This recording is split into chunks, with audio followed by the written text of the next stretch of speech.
Salve galera, beleza?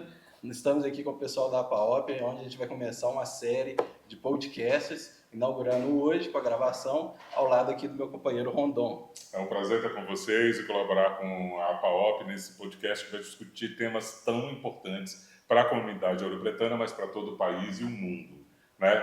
Hoje discutindo principalmente sobre água. Estamos com dois convidados muito importantes hoje.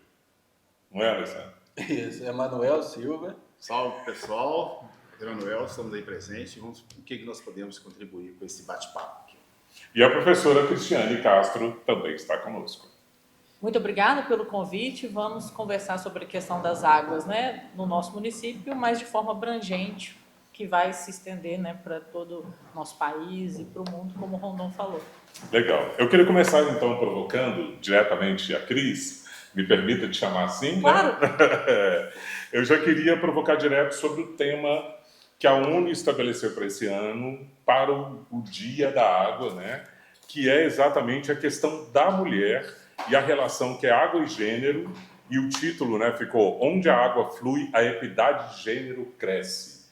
Qual que é a relação que a gente pode fazer entre essa perspectiva, você que é mãe de duas crianças, a perspectiva entre gênero e acesso à água no Brasil?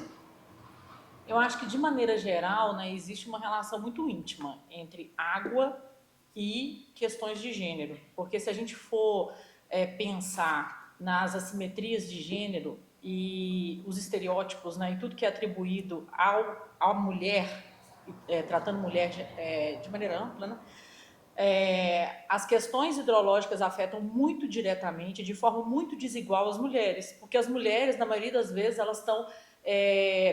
direcionada a elas, né, todas as questões de cuidado. O cuidar, né, historicamente, é atribuído às mulheres, né? Cuidar dos filhos, da família, da casa. Então, se a gente pensar na nossa rotina diária, as mulheres já são afetadas diretamente por questões hidrológicas, vamos dizer assim. E se a gente vai para as periferias, né, para as zonas que são vulneráveis socialmente, economicamente falando, a gente vai ver que existe uma questão do cuidado, né? Mas existem questões de saneamento, existem questões de planejamento urbano que afetam as comunidades, e aí as mulheres estão ali. Muitas vezes são mães solo, são mães que têm que dar conta de várias situações que estão intimamente relacionadas à água. E água é trabalho, né? É trabalho doméstico e é trabalho na indústria, né? Tem vários processos que dependem quase que exclusivamente da água, né? Agricultura. Emanuel está junto aí da APAOP desde o início, né? Como é que você percebe isso em Ouro Preto? Assim? Você percebe esse recorte de que a nossa comunidade tem mais afetado um grupo? Olha, você sabe o que eu acho? Eu acho que a nossa sociedade é uma sociedade que não se importa com a água. Pelo fato, nós temos quase 100% do esgoto a céu aberto na cidade de Ouro Preto. Passaram várias gestões e nada foi resolvido. Quer dizer, nós temos falar aí que na época do Império, o Dom Pedro fez um sistema aí de tratamento de esgoto, lá dentro da Mãe Chica, né? Todo um trabalho histórico e tal. Mas, depois disso, acabou, não tem mais nada. Existe lá um 0, alguma coisa lá, que levantaram umas informações aí de tratamento, tudo sucateado. E agora privatizaram, né, o nosso saneamento. Então, o que eu vejo é o seguinte, é que a sociedade também é culpada, porque nós somos muito pacíficos com relação à questão da água. Quer dizer, Dona Nirce, né, a minha professora, ela falou assim, Manel, sabe aquele rio ali do Antônio Dias? Meu pai pescou ali. Meu pai pescou no rio do Antônio Dias, naquela ponte ali. E hoje, se você achar ali, é quase esgoto, né? É 100% esgoto. Então, in natura, que é pior ainda. Então, eu vejo com dificuldade, viu, que nós somos uma sociedade que nós não temos cultura ambiental. Infelizmente, a sociedade ouro-pretana é uma sociedade que carece de um processo cultural na questão ambiental amplo, precisa de muita educação ambiental na cidade. Agora, dentro do seu trabalho na APAOP, acho que tem um conceito muito interessante que a APAOP traz de ecossidadania, desse entendimento do cidadão, mas o cidadão que está ali, né, dentro buscando os seus direitos, seus deveres dentro de um ambiente equilibrado, vamos dizer assim, nesse sentido, né? Então, eu acho que dentro do trabalho da PAOP, esse conceito ecocidadania é muito forte, muito bem trabalhado por vocês, né? E queria saber de vocês, dentro também do que a professora Cristiane, desculpa, falou, a questão da mulher, né? A mulher, quando vocês fazem um trabalho ecocidadão, como de entrega de cestas básicas, né, junto com o coletivo Mãos Dadas e tal, quem são essas pessoas atendidas, né? Geralmente são mulheres? Normalmente são mulheres. Nós estamos com um projeto Mãos Dadas, né, com parceria, na coordenação da nossa atual presidente, que é a Marilda, né? E faço questão que Marilda seja a nossa presidente, o fato de ser mulher, né, criar em Ouro Preto, uma mulher negra, com altivez. Para quê? Para a gente mostrar que a PAOP é das nossas origens, entendeu? A PAOP veio da preocupação da Cachoeira das Andorinhas. O Rondon, na época da Top Cultura de Ouro Preto, ele, como repórter da Top Cultura, nos ajudou, levantou a PAOP, vamos junto lá, vamos fazer as matérias, vamos fazer imagens lá na Cachoeira das Andorinhas. Havia assoreamento, né, na questão do garimpo ilegal, da questão da pega do trato com as lajotas, né, que as pessoas também pegavam, claro, para a sua subsistência, mas houve um trabalho de educação com esse pessoal, onde também houve um trabalho com a gestão pública. Nós chamamos vereadores, chamamos o prefeito, nós precisamos melhorar o Parque das Andorinhas, que na época era 1 quilômetro de raio, somente da Pedra do Jacaré. Então nós analisamos todas as nascentes, fizemos um novo mapeamento hidrológico da região, né? No embalo, ainda veio o Parque Arqueológico do Morro da Queimada, porque já que vai fazer o Parque das Andorinhas na questão de ambiental, na questão hídrica, por que não a questão arqueológica também, né? Histórica ali, que todo um trato com o ouro. Então, ou seja, nesse período a PAOP trabalhou junto com o IFAM, junto com o FOP, né? Junto com a Escola Técnica, junto com os vereadores, junto com o gestor público na época, e criamos o Parque Municipal de Cachoeira das Andorinhas e o Parque Municipal Arqueológico do Morro da Queimada. E claro que a gente ainda vê isso com muita preocupação, porque Ouro Preto, além de nós termos feito esses 2 parques, né, mas parece que nós estávamos conversando já no início, que antes a questão era problemas artesanais, né? Problemas artesanais porque era um garimpo braçal, era uma lajota braçal. Hoje não, hoje nós temos um problema a nível de indústria. Por quê? Porque as mineradoras não... a gente sabe da questão do emprego e da renda, sabe? Nós sabemos, temos essa visão de emprego e renda que o município precisa de arrecadar impostos, etc. Mas aí vocês me falam, vocês vão fazer uma mineradora no topo de morro, lá em Botafogo. Aí a captação de água é no Tripuí, que é abaixo do Botafogo. Então, assim, gera água para o norte, né? Para a região do Rio das Velhas, e gera para o sul, que é a região do Doce. Ou seja, uma vertente importante de 2 rios, um indo para Belo Horizonte e outro indo aqui para Mariana, Pontinó. E ali nasce a água, ali é a questão hídrica, sabe? Ali é um santuário. E eles querem quebrar aquele santuário, aquele morro onde a água entra, cai, né, pelas chuvas, filtra e sai aquela água maravilhosa que reparte para todo o município de Ouro Preto. A professora Cris é de Ouro Preto? Sim. Pretana, acho que tem uma coisa que a gente é muito acostumado aqui, a ouvir essa de uma forma mais metafórica, né? Mas ouvir muito essa versão de que nós estamos num divisor de águas, né?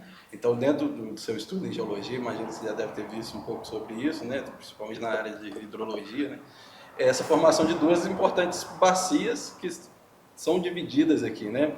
E aí o Emanuel falou um pouco sobre a questão, a PAOP acabou abraçando o Morro da Queimada.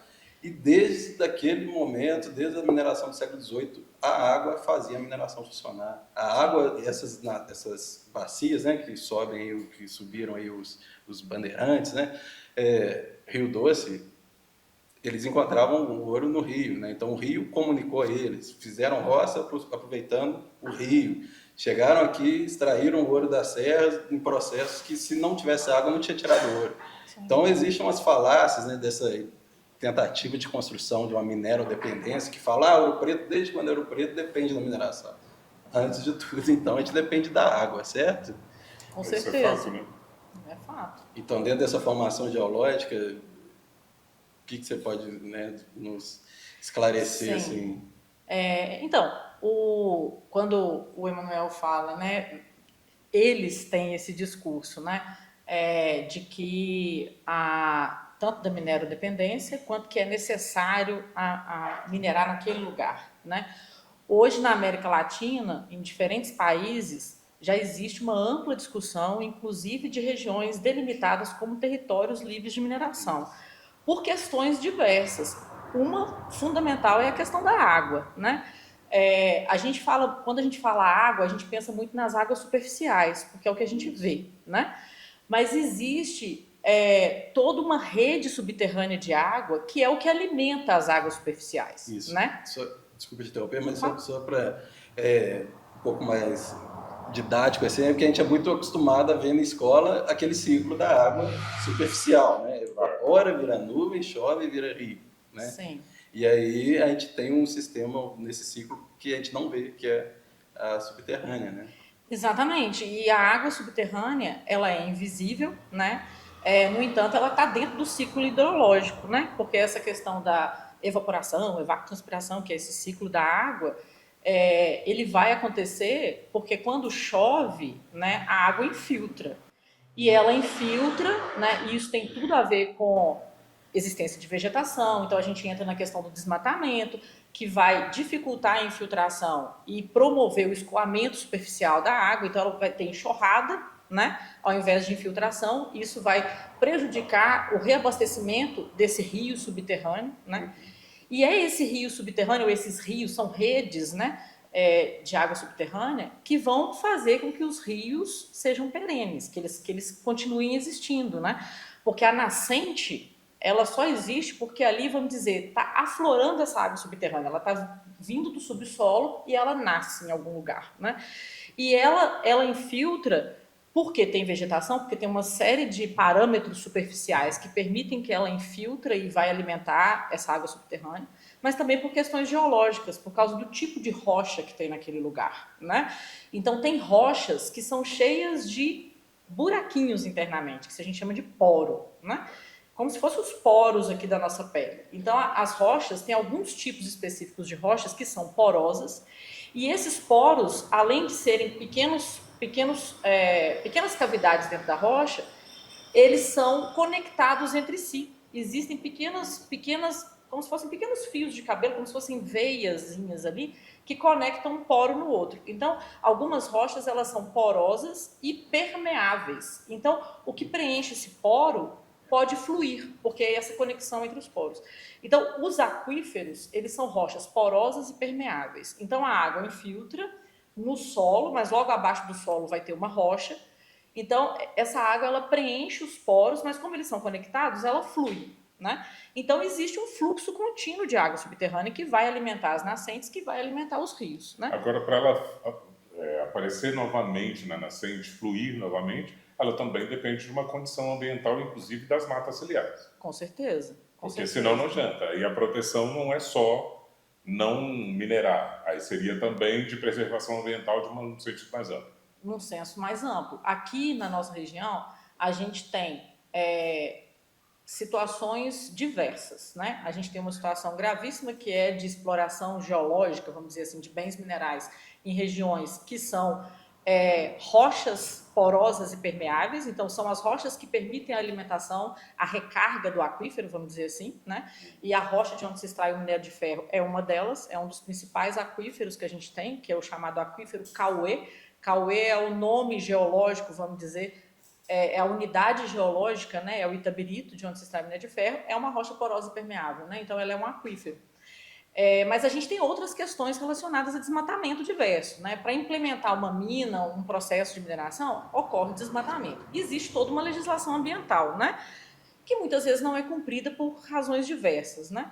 Mas a gente tem questão de especulação imobiliária, né? Que também impacta de forma forte, né? De forma que desmata, que não só desmata, mas que impermeabiliza o solo, de certa forma. Então, além de não ter a vegetação, não tem ali o solo exposto para a água infiltrar. Então, é uma situação bastante ampla e complexa, né? Que exige planejamento e gestão hídrica planejada, né? O planejamento social e econômico passa por gestão do recurso hídrico, né? E necessariamente por gestão da água subterrânea, porque se ela não for pensada, embora a gente não veja diretamente, né, vai chegar uma hora que as nascentes vão morrer, porque não tem mais água em profundidade para realimentar ou alimentar continuamente as nascentes dos rios, consequentemente. Aquela ideia, né? Nós estamos num lugar que chove muito, né? Mas isso não significa que vai ter água, né? Exatamente. Inclusive agora a gente está no momento de chuvas super intensas, né? Por conta da mudança climática, né? A gente está num período que a gente está vivenciando aqui na nossa região chuvas que muita gente, né? Você anda na rua, né? Minha mãe, o pessoal mais antigo da minha família, nossa, nunca vi uma tempestade dessa aqui na região. E aí, se a gente não tem uma cobertura vegetal, ou se a gente não tem a possibilidade, né, dessa água infiltrar, e você tem um evento extremo desse, a coisa só intensificada, né? Você vai ter enxurrada, enchente. Exatamente. Então, assim, não só não infiltra, como gera desastre, catástrofe. Né? Principalmente em situações, né, geográficas que a gente vive aqui. Na questão geográfica, a gente chegou a trabalhar a PAOP com todas as 4 bacias hidrográficas, né? Que é a Paraopeba, né, que pertence ao Preto, lá no finalzinho, no Passabarco. Não, Piracicaba. A Paraopeba aqui em Congonhas, né? Do Doce, né, que desce aqui para Mariana, e do Velhas. Né? Então são as 4. Aí você falou das vertentes, né? Assim, nós estamos aqui no morro e escorre água para tudo quanto é lado. Isso é que privilégio. Né? Agora eu vou pensar um pouco assim, é um privilégio. Justo, mas só que a gente mas qual que é essa responsabilidade? Né? Exatamente. A gente está no topo. Então, assim, o que eu vejo é o seguinte: a sede, que nós fizemos um trabalho, a PAOP, de ir até os distritos com dificuldades que eles, né, nós tivemos em Belbonier, nós tivemos em Antônio Pereira, nós fizemos inclusive matérias, né? Teve alguns registros, né? Fizemos com alguns documentaristas, né? Então nós tivemos lá em Antônio Pereira, Miguel Bonier, Botafogo, exatamente analisando as questões todas. E o que eu vejo é que a sede também é um problema muito grave, porque a gente tem nos distritos problemas de mineração, né, que precisa comunicar melhor com a sociedade. Existem uns problemas que precisam ser conectados. Eu acho que é o seguinte: nós precisamos fazer, Ouro Preto, um grande simpósio da água, chamar todos os cidadãos, os atingidos, os que precisam da água para produzir, para minerar economicamente, etc. A questão agrária, né? A questão da pecuária. Enfim, eu acho que Ouro Preto ainda nós não chegamos a fazer esse grande simpósio da água.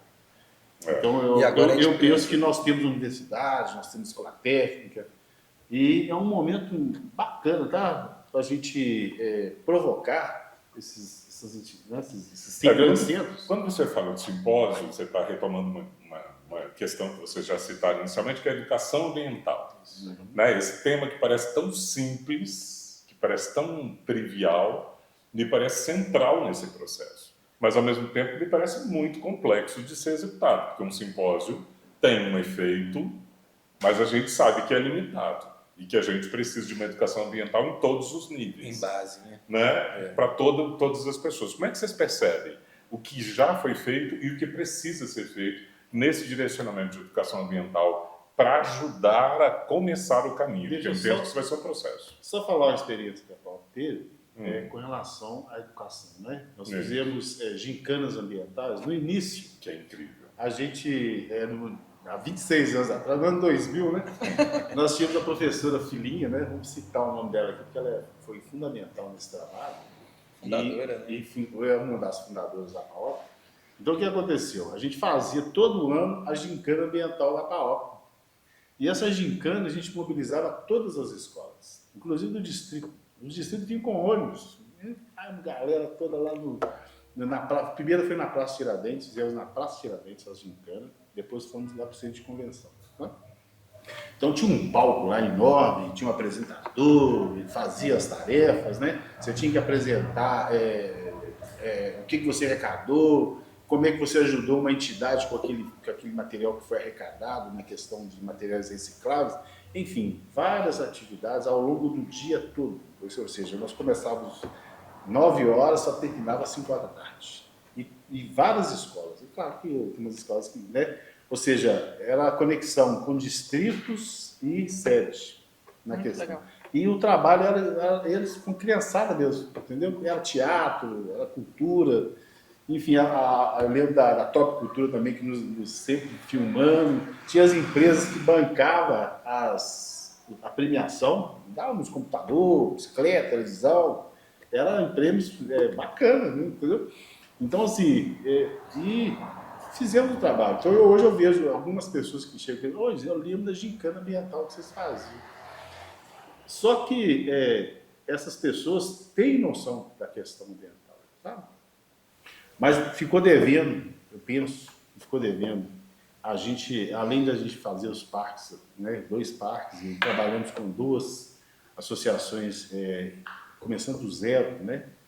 E temos aqui 2 associações de catadores que nós ajudamos a articular nesse período. Faltou trabalhar mais com gestores. Eu disse, ô gestor, nós precisamos fazer um trabalho ambiental poderoso. Aí vou retornar à questão do simpósio.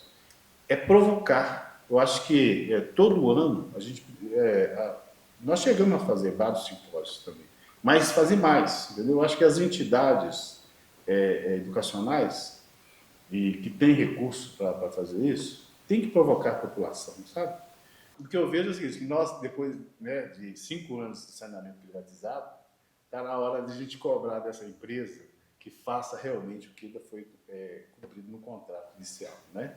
Chamar os gestores para fazer um grande simpósio entre universidades, escola técnica, Saneoro, população, gestores, e criar um direcionamento, né? Um caminho, com objetividade da questão da água. Eu imagino assim, uma política de Estado, né? Porque, nem se falou, se tiver um certo momento que se tem um incentivo, vamos dizer assim, do governo para a coisa acontecer, mas se mudou o governo, mudou o gestor, acabou. Aí não tem a continuidade, por exemplo, as gincanas, né? Às vezes o momento foi ficando mais dificultoso de conseguir. E, por outro lado, a questão mesmo do saneamento básico. E aí eu queria também falar com a Cristiane. Eu vou falar de Cris, né? Melhor, né? Pode ser. Para ficar Fica à vontade. mais, soltar mais fácil. Sem problema. Não sempre fico na dúvida. Mas, Cris, essa questão, um rio que adoece, e adoece a gente, né? Com certeza, com certeza. Escutando você falar, várias coisas veio na cabeça, né?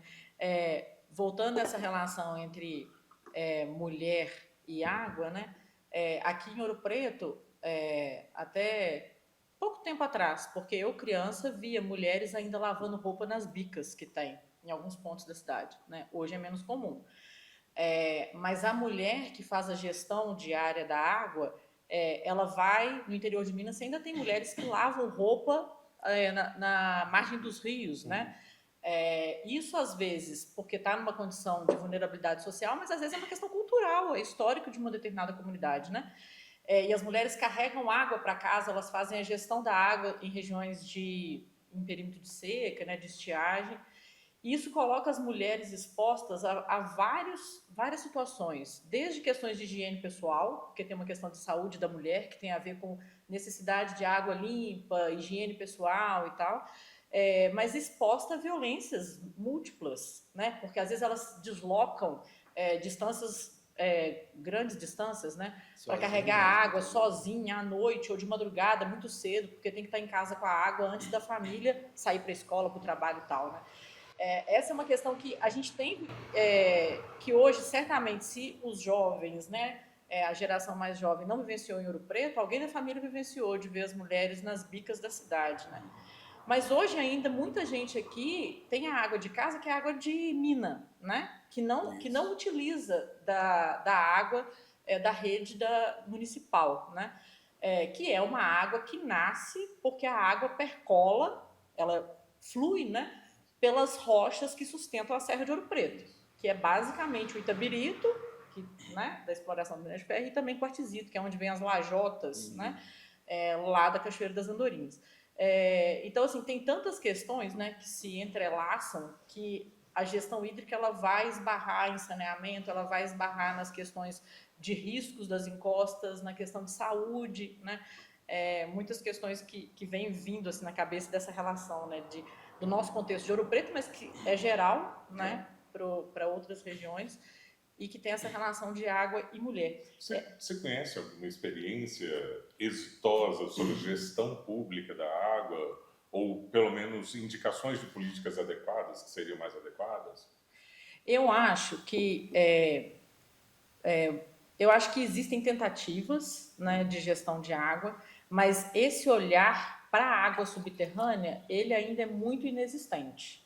Porque é necessário investimento em pesquisa, em estudos, não só para estudar as redes de água subterrânea são pouco conhecidas, elas precisam ser mapeadas, precisa ter um diagnóstico hídrico, né, da região, isso envolve investimento, né? Não é algo... Mapear nascente é um dos aspectos, né? Mas precisa de um controle de qualidade dessa água, onde que ela nasce, como que ela nasce, qual que é o meio geológico, né? Que esse aquífero está e tal. Mas vendo aqui do exemplo, né, da PAOP, que é um exemplo sensacional dessa questão das gincanas, né? Eu acho que uma coisa que a gente também precisa pensar é que, pensando na gincana, nas escolas, nas crianças, né? Nós, enquanto seres humanos, nós somos muito sentir, né? E eu acho que quando a gente sente que a beleza do rio, a beleza das águas, vamos dizer, talvez uma espécie de divindade, não sei, assim, uma questão às vezes cultural, às vezes espiritual, de você ir com sua família pescar, ou de você tomar um banho de cachoeira, que é muito comum aqui na nossa região. A ideia de uma dádiva. Se a gente vivencia isso, a gente não precisa racionalizar demais para a criança que ela precisa preservar o rio e não jogar o lixo, porque ela sentiu a beleza da água, As caminhadas, né? a alegria de estar num ambiente não poluído, não desmatado, sabe? Eu acho que a gente pensa muito no racionalizar e que a gente tem que ter meios, projetos, a gente precisa ter, claro, mas a gente precisa pensar de não só tratar o que já é um problema, a gente precisa evitar o problema, né? E aí, pensando nessa coisa da educação ambiental nas escolas, por exemplo, né? Para além de falar que é necessário ter coleta seletiva, que a gente tem que ter tratamento do lixo, saneamento básico e tal, a gente precisa fazer as crianças sentirem que isso é necessário. Porque é muito mais efetivo quando a gente sente do que quando a gente está só na parte racional da coisa, eu acho, assim, sabe? Então, assim, a gente tem que voltar a levar a criançada para tomar banho de cachoeira, gente, para fazer trilha na Serra de Ouro Preto. Mas a gente, assim, nós tivemos um projeto, a caminhada ecológica da PAOP. Super legal. Que saía da Praça Tiradentes, subia aquela rua ali do Rua Nova, né? Sim. E descia ali, chegava no Morro Sebastião e descia para a Cachoeira do Rio. Legal Todo dia, uma demais. vez por mês nós fazíamos isso. Muito legal. Aí Sim, com a pandemia... mas é que a gente está falando, o ideal seria ter os nossos rios urbanos, não dessa forma, né? Que a gente conviveria com isso, com essa beleza, assim, ao lado, né? Isso com certeza. Maravilhoso. Mas é um projeto que podemos retomar. Com certeza, né? Mas a experiência é sempre caminhadas válida, né? ecológicas Ir pro na mato. E na nossa região aqui é tão rico no sentido de educação e cultura, né? Porque se você vai caminhar pela Serra de Ouro Preto, não é só uma educação ambiental, é cultura, é arqueologia, é história, é E o ancestralidade. prazer também, proporcionar o prazer de você É que você curtir falou, a natureza. sentir, né? Muito Uma de paisagem sentir. maravilhosa. Nesse sentido, que nem você falou que às vezes pesa muito de fazer, tem que racionar água em casa, tem que fazer a separação em casa, tudo. Coloca muita gente como a culpa, né? A culpa é na gente, né? A gente acaba carregando um fardo. Às vezes sentir a natureza, perceber, seja Tem muito uma mais... questão, você tocou numa das questões que me incomoda muito. Porque quando a gente fala de educação ambiental, a gente geralmente fala da economia da água, quando a gente está falando em relação à água, Umas oficinas principalmente está falando da pet. economia de água em casa. Isso. Sim. Né? Como se esse fosse o maior impacto do consumo da água no mundo. E não se fala muito do consumo da água pela indústria, Isso. do uso e do consumo. Existe realmente um impacto muito maior da indústria em relação ao consumo caseiro, ou vocês avaliam que isso está dentro a nossa economia em casa, de economia de tomar um banho de 5 minutos e tudo mais, seria o maior impacto? Eu acho que isso é importante, porque eu acho que, por exemplo, eu com meus filhos, né, quando a gente conversa em casa e eu vou criando ali uma cultura de pensar no uso racional e tal, amanhã, quando eles forem profissionais, isso vai para a vida, né? Então eu acho que a educação ela tem que ser sempre emancipadora, ela tem que ser sempre, né, reverberar nos vários sentidos. Então eu acho que é válido. Mas nessa questão, né, que o tema da ONU esse ano é água e gênero, o relatório da ONU fala, eu anotei algumas coisas aqui para eu não falar dado errado. O relatório que a ONU lançou, ele traz que a água subterrânea ela é responsável por aproximadamente 50% do uso doméstico global da água. Isso vem de captação, né, de diversas formas de captação, né? E que de tudo que é captado, né, em torno de 50% do que a gente usa no nosso uso doméstico vem de água subterrânea. Mas 40% de tudo que é captado da água subterrânea vai para irrigação. Então o agronegócio é o principal consumidor. Tem um consumo gigantesco que tem a ver com o agro, com, enfim, né, com a parte de produção de alimentos e tal. Mas né? aí se eu tenho isso associado ao uso de agrotóxicos, eu estou falando de uma contaminação muito grande da água. Tem uma contaminação Que grande. permeia o solo, que vai contaminar o aquífero. Sim, tanto que existem questões, se a gente for acompanhar, né, tem questões, principalmente nos estados centrais do Brasil, por nós tem aquelas grandes lavouras de soja, né, culturas, essas monoculturas gigantescas, tem um processo de contaminação e de gerações de comunidades que já têm problemas de saúde comprovadamente, cientificamente comprovado, relacionado a essa disseminação do agrotóxico pelo solo e pela água, né? E então, esse mesmo relatório da ONU coloca que aproximadamente 70% da água global é para a agricultura. 70%?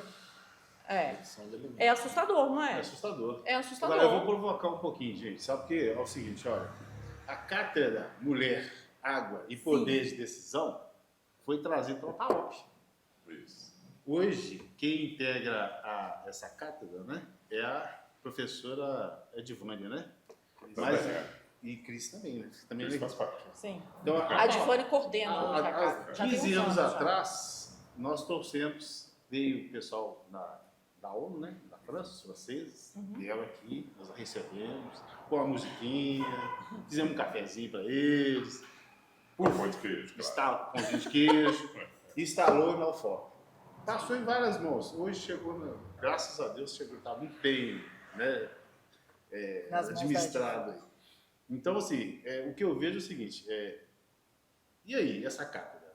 Ela proporcionou um estudo bacana, porque a gente precisa, aqui na nossa Ouro Preto, como é que está distribuída essa água? Eu acho o seguinte, nós precisamos pegar a universidade, a academia, e fazer um estudo de como que é dividido esses números que você falou, a água.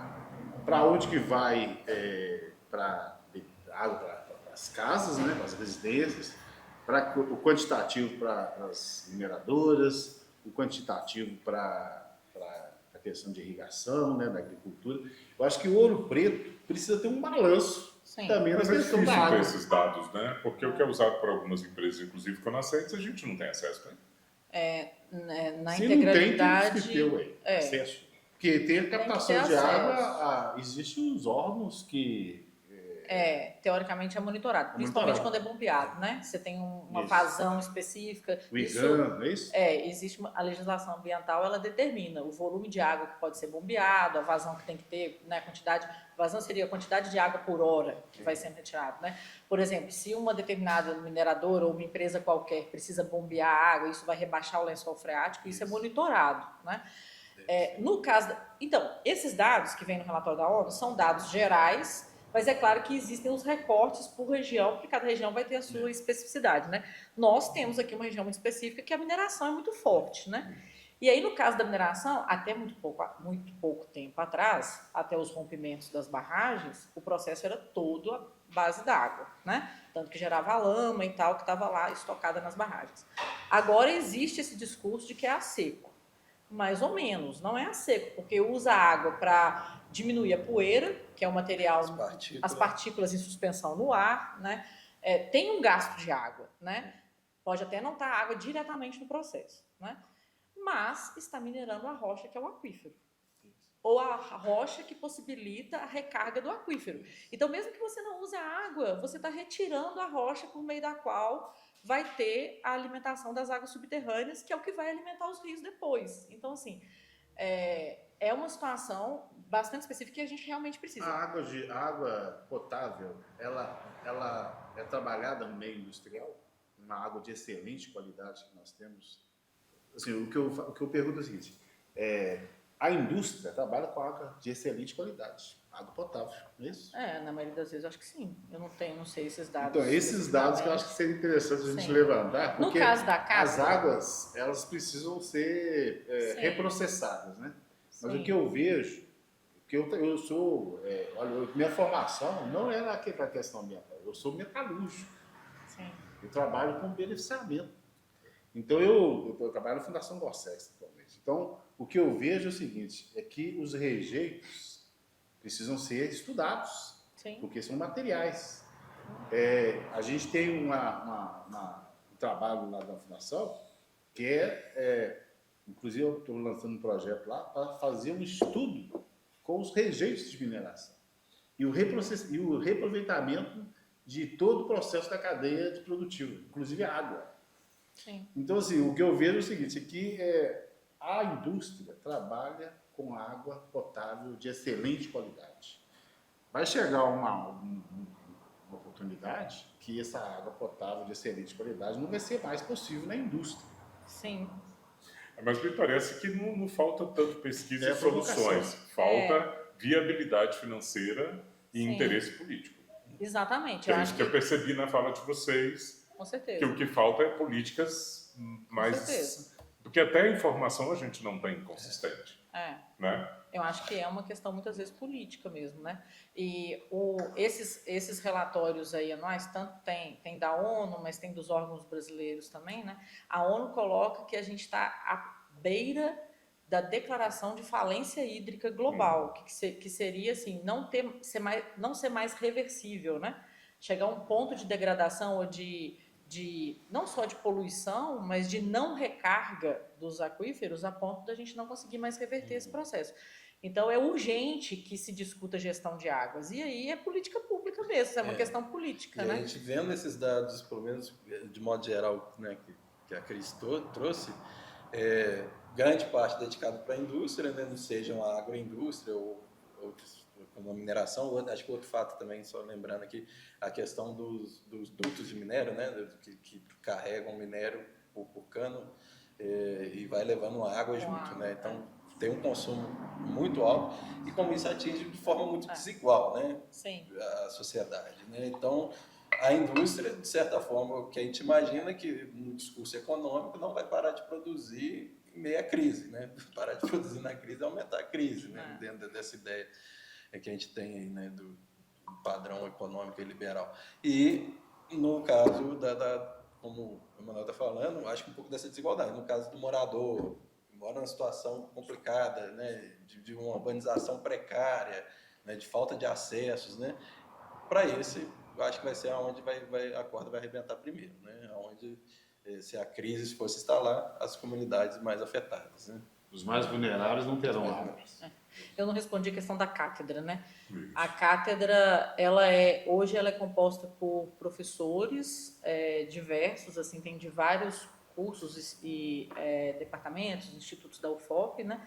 É coordenada pela Adivane, que é lá do Departamento de Geologia, a professora Adivane Costa, e tem vários projetos que vêm sendo desenvolvidos ao longo dos anos, que tem a ver com gestão das águas, tem a ver com qualidade de água, mas não só, com projetos que propõem formas de economia criativa, tem professores da área de planejamento urbano, de parte social, né? Então é multidisciplinar, né? A Adivane especificamente, a área dela é hidrogeologia, né? Então ela trabalha especificamente com qualidade de água e nessa vertente. E especificamente esse ano tem algumas atividades que a cátedra está propondo. Ela está completando 20 anos e vai ter uma série de ações. Essas ações meio que se iniciaram no ano passado, que teve um seminário que trouxe pessoas, né, das comunidades atingidas por mineração para um seminário que aconteceu no Centro de Convenções dentro do Encontro de Saberes, que a UFOP promove todos os anos, né? Que inclusive teve a presença do promotor federal, né, que discutiu um pouco das questões aí aqui do município. E aí está tendo agora o lançamento de um curso, que é um curso de gestão de água. O nome do curso, deixa eu ler aqui para não falar errado, senão a Adivane vai ficar brava comigo. Esse curso ele vai ser voltado, né, principalmente para mulheres, pelo tema água e gênero, né, com foco nas mulheres que são lideranças das comunidades que estão nessa luta, né, nas comunidades atingidas por mineração. Mas também vai ter vagas abertas para diversas, assim, para homens também, claro. Ele vai ter duração aproximada de 3 meses. As inscrições vão ser abertas agora no início de abril, né? Vai ser divulgado nas redes sociais. A rede da cátedra é a rede do NUCAT, quem, né, quiser acessar, que é o Núcleo de Pesquisa e Extensão, Núcleo de Estudos de Pesquisa e Extensão da cátedra. E a gente conta, né, com o apoio da APAOP, de entidades diversas para divulgação do curso. E ele vai ser um curso híbrido, então a parte teórica dele vai ser online e vai ter oficinas práticas presenciais em comunidades específicas, visando gestão de águas, né? E no sentido de transmitir conhecimento, gerar conhecimento, empoderar as mulheres, porque por mais que as mulheres, né, como eu falei, elas estejam ligadas à gestão cotidiana das águas, né? Quando a gente vai para os espaços decisórios, espaços de poder, a presença das mulheres é muito pequena. Se a gente for olhar a Agência Nacional de Águas, os comitês que decidem políticas sobre água, a maioria deles, as mulheres estão em torno ali de 30% da ocupação desses postos, né? Então, ainda é minoria, né? Então, a ideia é que haja capacitação, né? Para que nós, né, enquanto mulheres, possamos ocupar esses espaços. E a Adivane faz muito também um trabalho de monitoramento participativo. Então, ela vai com alunos da UFOP para as comunidades, e aí as pessoas da comunidade que têm interesse, ela ensina como fazer coleta de água, como armazenar essa água, como encaminhar para o laboratório para fazer análise. Então, tem um processo de monitoramento participativo também que é bem legal. Que acaba sendo uma educação ambiental para o estudante e para Com certeza. com quem ele dialoga. Inclusive, a gente até já conversamos sobre isso internamente a PAOP, que ela pleiteia estar junto com a cátedra da Unesco, né? Uhum. Para a gente levar até a Unesco as problemáticas de Ouro Preto, que é a cidade monumento mundial, a Unesco é responsável, e a gente gostaria de ir na sede da Unesco para apresentar um documento sobre a questão de Ouro Preto. Sim. E junto com a cátedra, entendeu? Uhum. Então a ideia é a gente ir mesmo na sede da Unesco, na França, não é isso? Ou na Genebra? Porque a Unesco ela é gigantesca, né? Tem o setor de águas. Hoje a cátedra ela faz parte do não é monitoramento, me fugiu a palavra agora. Comitê Hídrico Internacional, que tem sede na Espanha, e tem a Adivane, ela está dentro de uma rede que envolve países de toda a América Latina. Então tem aí a ideia é a PAOP apresentar esse documentário, Sim. inclusive de todos os distritos que nós conseguimos registrar nos distritos as problemáticas das águas. Sim. E apresentar para a Unesco né? Pelo fato de Ouro Preto ser uma cidade monumento mundial e junto com a cátedra a gente apresentar as dificuldades que Ouro Preto tem com relação à água. Com certeza. Não é questionar o título de cidade monumento mundial, mas é fazer com que a sociedade internacional nos dá um olhar mais com foco em cidade que a gente estava falando, essa água é um patrimônio, né? Eu acho que é um dos básicos aí, né? Ela faz parte do patrimônio. Já pleiteamos isso e vamos cobrar da Divânia nessa parceria aí. A gente já está mais ou menos caminhando para o final. Eu queria fazer uma provocação para vocês dois, de futurologia. Então, assim, como é que vocês enxergam esse futuro da nossa relação da água e qual é o sonho de vocês, né? Um é um meio realista e o outro é mais de sonho do que vocês teriam desse pensamento do que poderia ser o nosso futuro em relação à água na nossa vida, de forma geral.